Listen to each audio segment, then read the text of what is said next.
Hello, boys and girls in distance learning land.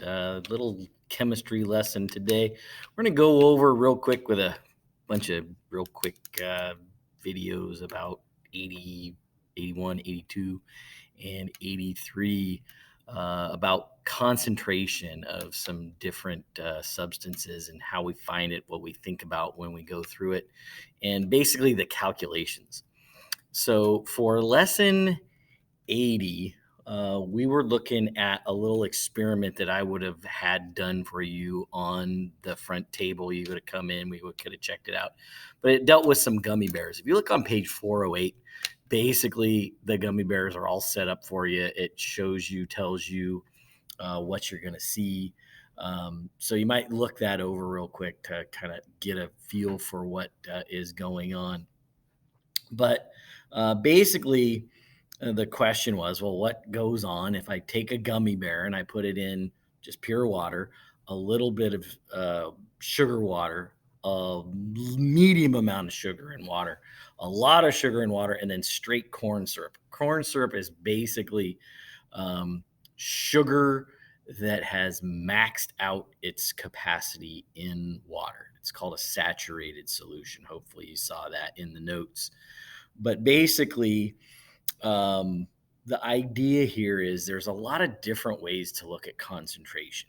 We can look at grams per liter. We can look at parts per million, parts per thousand, parts per billion for some substances that have real low amounts before they become toxic. Like when you start thinking about mercury or lead in water, the accepted value is parts per billion. I mean, and it's not very many. It's like maybe 1 part per billion. Once you get over that, you start getting sick if you start drinking the water. So, anyway, the big way to look at it in chemistry is through something we call molarity. And that is abbreviated with a capital M. And molarity is just a way of looking at concentration in terms of how many moles do we have in 1 liter of solution. And we might have just a little bit of solution, so maybe it's only 10 milliliters or something like that, but we can still calculate its molarity even though we don't have a full liter. So what I want to do is just take a quick look at a couple of problems. One of them I just made up real quick. The second one was the check-in at the end of the chapter. After we go through these, I'll pause, swap around for lesson 81, and then we'll go through 82 and 83 after that.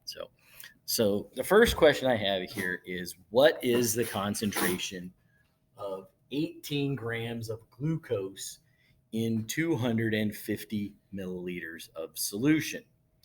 And so again, what we look at is molarity. This capital M is equal to the number of moles per liter.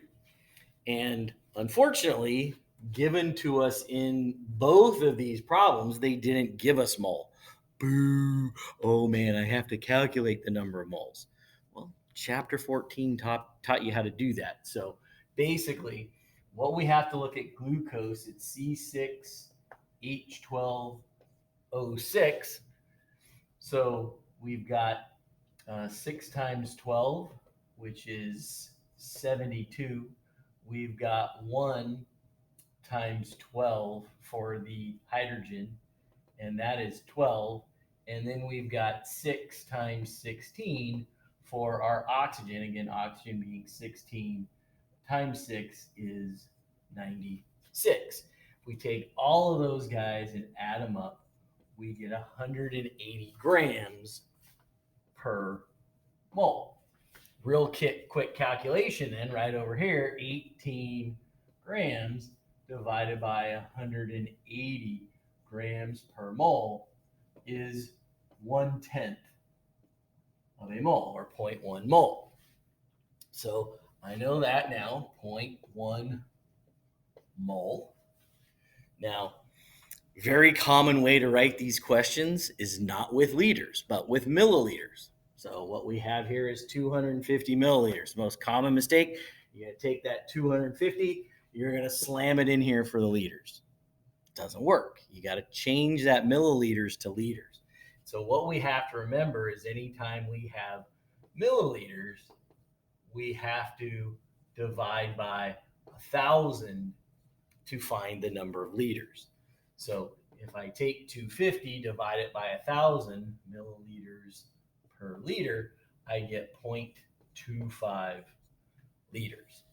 And so take that 0.25 liters, plug it in here now, 0.25 liters, and 0.1 divided by 0.25 happens to be 0.4. Now I have moles per liter, so I would call that 0.4 molar solution. And that tells me the concentration. So that's the first one. Second one, you're checking what's the concentration of 10 grams of salt in 0.5 liters of solution. So this one was nice. It gave us the liters. So I already know molarity, again, is moles per liter. I know 0.5 goes in there. But again, I have this 10 grams that I got to deal with. Salt, again, is NaCl. Sodium is 23. Chlorine, 35.45. So if I add those guys together, I get 58.45 grams per mole. And then if I take 10 and divide it by 10 comes from here, 10 grams and divide by 58.45 grams per mole, I end up with, I believe it was 0.17 moles.